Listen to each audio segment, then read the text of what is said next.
Pernikahan yang tak diinginkan. Bab 137. 12. Namun, suasana cair kembali ketika pembawa acara berseloroh. Wah, Mas Din, kalau sampai memuji calon seperti itu, tamu di sini jadi penasaran, nih. Boleh tahu, apa sih yang membuat Mas Din tertarik dengan Mbak Azarin? Din tersenyum tipis, sedikit salah tingkah, tetapi dia tetap menjawab dengan lugas. Banyak, Pak. Tapi kalau saya boleh sebut satu, Azarin punya hati yang tulus, dan yang paling penting, dia memiliki kedekatan dengan Allah yang membuat saya ingin belajar lebih banyak darinya. Ruangan kembali ramai dengan bisikan kagum. Azarin yang mendengar itu hanya bisa menunduk lebih dalam, berusaha menenangkan diri. Tangannya kembali menggenggam tasbih digitalnya, melafalkan doa dalam hati, memohon kelancaran untuk setiap tahapan acara ini. Masya Allah, ya, ujar pembawa acara dengan nada bercanda yang renyah. Tapi saya jadi penasaran, nih. Gimana ceritanya Mas Din ini bisa mendekati Mbak Azarin? Soalnya, setahu saya, pemuda-pemuda di kampung ini saja tak ada yang berani mendekat. Katanya, aura Mbak Azarin ini bikin ciut nyali. Ucapan itu memancing tawa kecil dari para tamu. Din tersenyum tipis, menyesuaikan posisi duduknya sebelum menjawab. Aslinya, dia itu manja, Pak, ucapnya santai, namun penuh percaya diri. Cuma saya yang bisa melihat sisi asli Azarin yang selama ini tertutupi oleh sikap dinginnya di luar. Orang mungkin menganggap dia jutek atau menakutkan, tapi sebenarnya dia perempuan yang lembut dan penyayang. Ruangan sempat hening sesaat, sebelum terdengar suara decakan kagum. Para tamu, terutama ibu-ibu, tampak berbinar dengan jawaban Din. Wah, luar biasa juga, ya, timpal pembawa acara sambil mengangguk penuh semangat. Mas Din ini hebat. Bisa mengenal karakter calon istri sampai sedetail itu. Wajar saja kalau banyak yang iri sama pasangan ini. Dia berhenti sejenak, lalu menambahkan dengan gaya candaan khasnya, saya sendiri gak bisa mengenali diri saya, nih. Kadang saya jadi jantan di pagi hari, sorenya berubah jadi betina nongkrong di gapura alun-alun. Sontak, gelak tawa pecah memenuhi ruangan. Bahkan Azarin, yang sejak tadi menunduk malu, tak bisa menahan senyum kecilnya. Melihat suasana semakin cair, pembawa acara mengangkat tangannya, meminta perhatian. Baik, baik. Tak perlu banyak narasi basi. Takut nanti bayarannya gak keluar karena saya kebanyakan bercanda, katanya lagi, membuat tawa kecil kembali terdengar. Dia menghela napas panjang, berusaha menahan senyumnya. Lalu, dengan nada yang lebih serius, dia melanjutkan, baiklah, para hadirin yang dirahmati Allah, kini kita memasuki salah satu momen penting dalam acara lamaran ini, yaitu simbol penyerahan cincin pengikat. Cincin ini akan diberikan oleh pihak keluarga laki-laki, tepatnya oleh Bu Mahira, ibu dari Mas Din. Suasana mendadak menjadi hening, diiringi tatapan penuh harap dari semua orang. Bu Mahira berdiri perlahan dengan anggun, membawa sebuah kotak besar bening, berisikan cincin dan gelang, tidak lupa buket uang berbentuk bunga diserahkan pada Azarin, yang kemudian Azarin letakkan di sampingnya. Wajah Bu Mahira memancarkan kebahagiaan, senyum hangatnya. Azarin menunduk dalam, kedua tangannya yang berada di atas pangkuan tampak sedikit gemetar. Bu Mahira agak mendekat, lalu berbicara dengan suara lembut yang hanya bisa didengar oleh Azarin. Sayang, mulai hari ini, cincin ini bukan hanya simbol, tetapi juga pengingat bahwa keluarga kami menerima dan menyayangi kamu apa adanya. Azarin perlahan mengangkat pandangannya, menatap sekilas ke arah Bu Mahira sebelum kembali menunduk. Terima kasih, Bu, jawabnya lirih, suara penuh rasa syukur.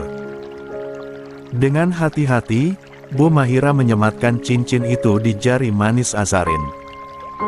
Ruangan kembali dipenuhi decak kagum dan tepuk tangan lembut dari para tamu. Tidak hanya cincin, tetapi gelang cantik. Ini gelang ibu saat papanya Din melamar ibu. Insya Allah rumah. 13. Tangga kalian, sama seperti usia gelang ini. Awet, ujarnya lembut. Azarin tak kuasa menahan rasa haru, dia berhambur memeluk Bu Mahira, air matanya menetes. Syukron katsira, Bu, gumam Azarin lirih. Waiyaki, sayang, ucap Bu Mahira, lalu melepaskan pelukannya, dan mencium pipi Azarin yang terbalut cadar.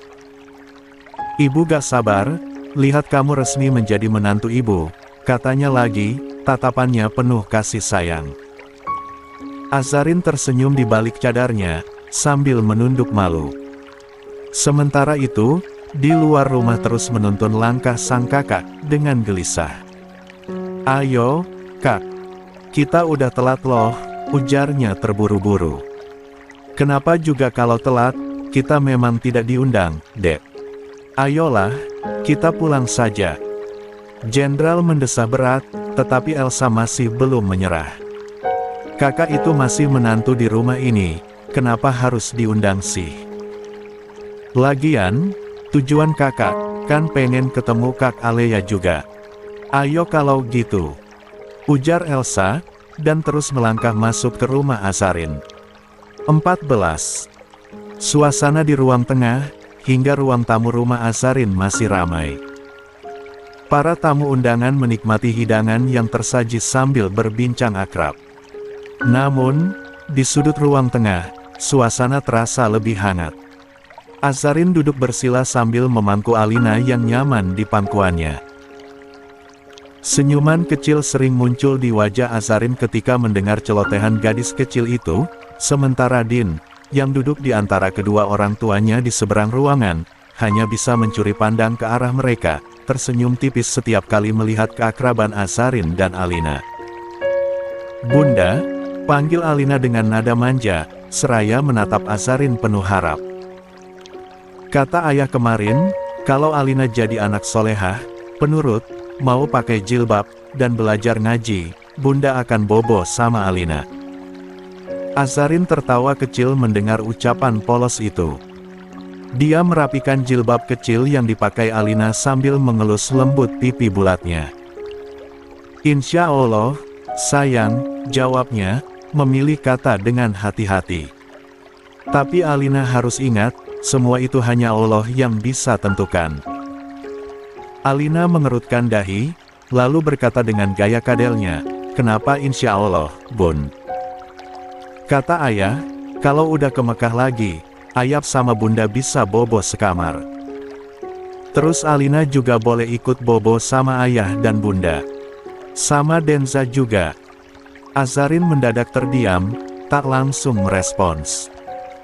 Tatapannya sejenak beralih ke Din di seberang, memberikan sorotan tajam penuh arti, meski hanya beberapa detik.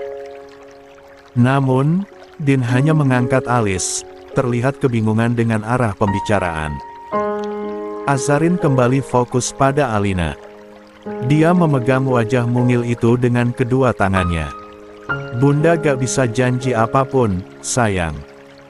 Tapi yang pasti, Bunda minta Alina selalu doain supaya semuanya berjalan lancar, ucapnya lembut. Alina mengangguk polos. Iya, Bunda. Tapi Alina gak sabar mau bobo sama ayah dan Bunda. Terus di tengah ada Denza juga. Katanya penuh semangat. Azarin tersenyum tipis, tetapi ada kerutan kecil di dahinya. Kok dengan Denza? Sayang, dia kan kucing. Mana boleh Denza tidur sama manusia. Hewan punya tempat tidurnya sendiri, nak. Tapi ayah bobo sama Denza, Bun. Selama ini Denza sering bobo di kasur ayah. Alina mengadukan dengan polosnya, membuat Azarin kembali melirik Din dengan pandangan yang lebih tajam dari sebelumnya. Namun, Din masih saja terlihat tak mengerti, hanya membalas tatapannya dengan senyum kikuk. Azarin menghela napas kecil, lalu berkata, mungkin ayah kesepian. Tapi nanti kalau sudah ada bunda, Denza gak boleh bobo di kasur lagi, ya. Karena bulunya bisa bahaya. Tapi kalau Denza gak boleh, berarti Alina juga gak boleh tidur sama bunda dong. Tiba-tiba saja Alina kembali melontarkan pertanyaan yang mengejutkan Azarin. Azarin tertawa kecil mendengar logika khas anak-anak itu. Ia mencubit lembut hidung mungil Alina. Ya, boleh dong. Bunda pengen tidur sambil meluk Alina.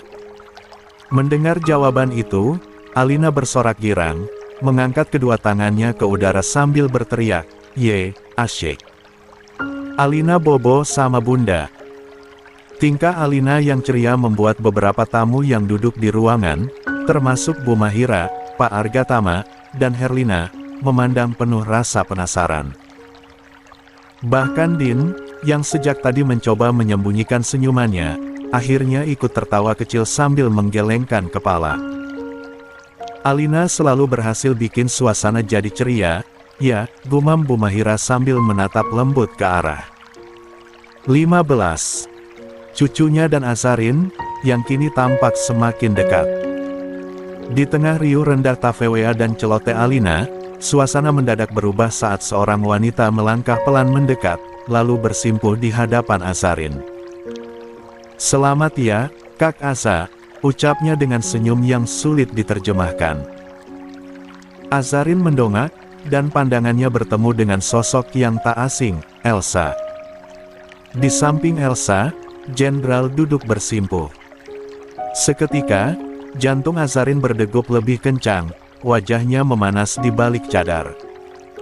Seingatnya, nama dua orang itu tidak ada dalam daftar undangan. Bagaimana mungkin mereka ada di sini? "Selamat atas acara pertunangannya, Kak," ulang Elsa dengan nada manis, sambil mengulurkan tangan ke arah Azarin. Canggung, Azarin terpaksa menerima uluran tangan itu untuk menjaga suasana.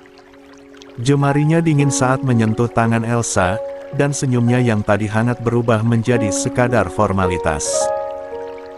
Dia sadar, beberapa tamu mulai melirik ke arah mereka, termasuk Din. "Terima kasih," jawab Azarin singkat. Suaranya terdengar kaku, jauh dari kehangatan yang biasanya dia tunjukkan. "Ini kado dari aku dan Kak Jen," kata Elsa sambil menyodorkan sebuah kotak berukuran sedang yang dibungkus rapi. Azarin menerimanya dengan gerakan kaku, menyisipkan ucapan terima kasih yang nyaris tak terdengar. Elsa tersenyum tipis. "Aku telat, ya, Kak. Acara utamanya sudah selesai?" Tanyanya sambil melirik ke sekeliling, matanya berhenti sejenak pada sosok Din, yang kini menatap lurus dengan alis sedikit terangkat. "Tidak terlalu telat. Masih banyak tamu yang hadir. Kalau mau makan, silakan saja," jawab Azarin, sambil menunjuk ke arah meja hidangan. "Oh, gak, Kak. Aku belum lapar. Lagi pula aku lebih ingin berbincang dengan Kakak." Elsa bergeser sedikit, duduk lebih nyaman dengan melipat kedua kakinya ke bawah. Pandangannya lalu jatuh pada Alina, yang sejak tadi duduk di pangkuan Azarin. "Hei, sayang, kamu cantik banget. Kalau boleh tahu, nama kamu siapa, nih?" tanya Elsa lembut, mencoba mengusap pipi bulat Alina. Namun, dengan cepat, Alina menepis tangan Elsa sambil meringis kecil. "Jangan pegang-pegang, Tante," kata ayah. "Nanti pipi Alina melah-melah," ujarnya polos. Ucapan Alina membuat Elsa terkekeh kecil sambil menutup mulutnya, sementara Azarin berusaha menahan senyum yang hampir tersungging di balik cadarnya. Namun, dalam hatinya, dia tak bisa memungkiri rasa tak nyaman yang mengganjal. Di sisi lain, Jenderal sejak awal hanya menunduk. Dia tampak seperti berusaha menghindari pandangan langsung ke arah Azarin, meskipun sesekali dia melirik sekilas ke arah Elsa, seolah meminta adiknya untuk tidak memperpanjang situasi. "Din, yang duduk di seberang ruangan, menatap mereka dengan tajam. Dia sedang menunggu apa saja yang akan dilakukan dua orang itu. "Bunda, tante ini siapa?" tanya Alina tiba-tiba, matanya yang bulat dan polos bergantian memandang Azarin dan Elsa. Azarin berusaha tersenyum, meski dadanya terasa sesak. Dia mengusap punggung kecil Alina dengan lembut. "Tante ini, teman Bunda," jawabnya singkat, mencoba meredam percakapan agar tidak meluas. Namun, Elsa justru tersenyum miring, seolah tak ingin melewatkan kesempatan. "Loh, kok teman? Kita ini masih keluarga, loh, Kak. Kakakku masih berstatus menantu di rumah ini. Tapi, sayang sekali ya, acara keluarga 16. Seperti ini kami malah tidak diikut sertakan." Nada suaranya terdengar penuh sindiran. Beberapa tamu yang mendengar ucapan Elsa mulai menoleh. Raut wajah mereka jelas menunjukkan rasa ingin tahu. Azarin menahan napas, berusaha menjaga ketenangan, meski dalam hatinya ingin sekali mengakhiri situasi ini secepat mungkin. Tiba-tiba, seorang wanita parubaya yang duduk di dekat mereka membuka suara.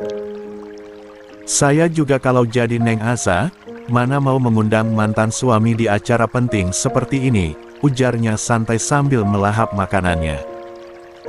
Ucapannya langsung menarik perhatian tamu lain di sekitar, membuat Elsa tersentak. Wajah Elsa mendadak merah, sementara jenderal yang duduk di sampingnya menundukkan kepala, seolah menahan malu. "Lagi pula, kakakmu, kan gak diterima di desa kami. Tapi kami masih berbaik hati membiarkan dia tinggal di kampung sebelah. Kalau Neng Aza gak mengundang, ya wajar dong. Ini acara lamaran, untuk memulai hidup baru dengan pria masa depannya. Orang-orang dari masa lalu gak perlu hadir, kecuali orang itu gak tahu malu," lanjut wanita itu dengan nada yang tegas, namun tetap santai. Suasana semakin canggung.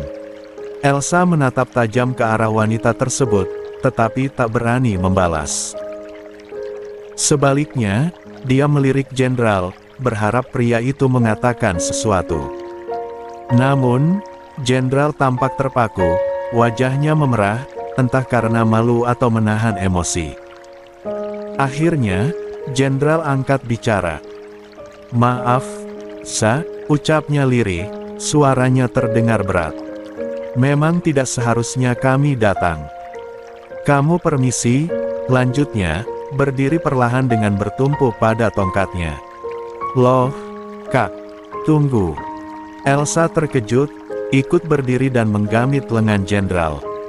Matanya yang berbinar penuh percaya diri kini dipenuhi kecemasan. Namun, jenderal tak bergeming. Situasi semakin tegang, tamu-tamu lain mulai memperhatikan dengan tatapan penuh tanya. Hingga akhirnya, Din yang sejak tadi hanya mengamati, berdiri dari tempat duduknya. Langkahnya tegap, tubuh tinggi itu bergerak mendekati mereka. Din berdiri di depan jenderal, matanya yang tajam menatap lurus ke arah pria itu. Namun, nada bicaranya tetap tenang. "Kalian sudah susah payah datang ke sini, bahkan membawa kado untuk kami. Setidaknya, nikmatilah jamuan yang telah disediakan." Elsa menatap Din dengan binar lain, hatinya menghangat. Tak masalah, jika dia tak bisa menggapai pria itu, cukup menatap dari dekat saja, hatinya sudah merasa hangat. Sekalipun Din tak melirik. Sementara jenderal hanya membalas tatapan itu dengan raut wajah datar yang sulit ditebak. Din melanjutkan dengan suara yang sedikit lebih dingin. "Kedatangan kalian cukup mengejutkan," kata Din. Tidak ada nada sindiran, tetapi jenderal merasa kata-kata itu menohok. "Tapi saya tak ingin siapapun merasa tidak dihargai di acara ini. Silakan makan. Setelah itu, kalian bebas pergi kapan saja." Kata-kata Din yang lugas dan tegas membuat Elsa kehilangan kata-kata. Sementara Azarin hanya menunduk, mencoba menenangkan diri sambil memeluk Alina yang masih duduk di pangkuannya. Namun, bukannya menuju stage makanan, Jenderal menghela napas berat, dan terus menjaga keseimbangan tubuhnya dengan tongkat. Sebenarnya, saya tidak berniat datang ke acara ini. Apalagi untuk sekedar makan saja, ucap Jenderal pelan, tetapi nadanya cukup jelas untuk menarik perhatian Azarin dan Din. Tapi, dia menghentikan ucapannya sejenak, melirik ke arah lain sebelum kembali menatap Azarin. Tapi saya ingin mencari Alea. Sudah beberapa hari dia menghilang. Nomornya juga tidak bisa dihubungi. Yang masih duduk memangku Alina, langsung terpaku sejenak, lalu dengan gerakan perlahan, dia menurunkan Alina dari pangkuannya dan berdiri. 17. Bisa kita bicarakan ini di luar saja, ucap Azarin dengan suara yang tetap lembut, tetapi tegas. Di sini banyak tamu yang duduk dan makan. Rasanya tidak pantas membahas hal ini di depan mereka. Din, yang sejak tadi berdiri di dekat mereka, mengangguk setuju. Ayo, kita pindah ke tempat yang lebih tenang, ujarnya seraya melirik ke arah teras samping. Mengingat posisi mereka berdiri saat ini berada di ruang tengah, tak mungkin mereka ke teras depan, dan harus melewati banyak orang tua yang sedang makan. Azarin terlebih dahulu membawa Alina kepada Bu Mahira. Bunda mau ngobrol sebentar, ya, sayang, katanya sambil mengelus lembut kepala kecil Alina. Bentar aja, Bun. Alina menatap dengan mata besar yang penuh harap. Azarin tersenyum di balik cadarnya, mencoba menenangkan. Iya, sebentar saja. Nanti Bunda temani Alina. Lagi. Bu Mahira mengambil alih, mendudukkan Alina di pangkuannya sambil tersenyum. Alina sama nenek dulu, ya. Bunda sebentar aja kok, bujuknya lembut, membuat gadis kecil itu mengangguk tanpa merengek. Azarin berpamitan singkat pada Bu Mahira sebelum melangkah menuju teras samping bersama Din dan Jenderal. Namun, baru beberapa langkah, Herlina keluar dari kamar setelah menata barang seserahan yang dibawa pihak laki-laki tadi. Wajahnya yang awalnya tenang berubah menjadi penuh keheranan melihat arah langkah Azarin. Mau kemana, nak? Tanya Herlina lembut. Azarin menunduk sedikit, mendekat untuk berbicara pelan. Ke teras samping, Umi. Mas Jenderal mencari Kak Alea. Dia bilang sudah beberapa hari Kak Alea menghilang. Ternyata Mas Jen gak tahu soal Kak Alea yang dipenjara. Wajah Herlina langsung memucat, napasnya tertahan sejenak sebelum dia menghela napas berat. Astagfirullah, bisiknya dengan nada panik. Tanpa menunggu jawaban lebih lanjut, dia melangkah cepat menuju teras samping. Azarin, bingung dengan reaksi ibunya, segera mengekor di belakang. Ketika mereka tiba di teras samping, pemandangan di sana membuat Herlina semakin panik. Din dan Jenderal berdiri berhadapan, dengan Din menatap Jenderal sambil berbicara, entah apa yang dikatakan Din. Kekhawatiran Herlina semakin memuncak. Jika Din membuka mulut dan mengatakan sesuatu yang sebenarnya, segalanya bisa berantakan. Dengan cepat, Herlina melangkah ke arah Jenderal dan menyela sebelum ada yang berbicara lebih jauh. Nak Jenderal, panggilnya dengan nada ramah, tetapi sedikit tergesa. Umi dengar kamu lagi cari Alea, iya. Jenderal mengangguk perlahan. Iya, Umi. Sudah beberapa hari ini dia tidak bisa dihubungi. Saya khawatir ada sesuatu yang terjadi. Herlina mengatur napasnya, mencoba tersenyum meski hatinya bergetar hebat. Oh, nak. Sebenarnya Alea baik-baik saja. Dia sedang fokus dengan pekerjaannya di rumah sakit swasta. Selama masa pelatihan, dia tidak diizinkan memegang handphone. Makanya, mungkin kamu kesulitan menghubunginya, ucap Herlina dengan nada penuh keyakinan, meski kalimat itu adalah kebohongan yang sengaja dia reka. Jenderal tampak sedikit terkejut. Dia sedang pelatihan. Tanyanya pelan, seperti memastikan kebenaran. Terakhir dia memang mengatakan, jika sedang ikut seminar kedokteran. Saya tidak tahu kalau Alea secepat itu dinas ke rumah sakit. Herlina mengangguk tegas. Iya, nak. Alea sangat sibuk sekarang. Tapi kamu tenang saja, dia baik-baik saja di sana. Azarin hanya bisa diam di belakang Herlina, mencengkeram ujung hijabnya dengan gugup. Sementara 18. Din tetap diam, meski tatapannya terlihat terkejut. Jenderal akhirnya menghela napas panjang. Kalau begitu, saya pamit dulu, Umi. Maaf sudah mengganggu acara penting ini. Tidak apa-apa, nak. Nanti kalau ada waktu tepat, Alea pasti mengabari, jawab Herlina cepat, senyumnya dipaksakan. Din hanya mengangguk singkat pada jenderal sebelum pria itu dan Elsa berbalik pergi. Ketika punggung mereka menghilang di balik pintu kaca, Herlina akhirnya melepas napas lega. Namun, tatapan tajam Azarin yang kini terarah padanya membuat perasaannya kembali bergejolak. Umi, sampai kapan kita akan terus menyembunyikan ini? Tanya Azarin pelan, tetapi nadanya tegas, membuat Herlina membeku seketika. Sampai kakakmu bebas, kata Herlina, lalu menatap ke arah bunga. Dulu, kakakmu yang selalu mengejar perhatian jenderal, tetapi jenderal seolah tak pernah ada, meski raganya berada di samping Alea. Tapi sekarang, jenderal mencari kakakmu dengan sadar. Ini impian kakakmu, bukan? Apa Umi tega menghancurkan impiannya? Ujar Herlina bergetar.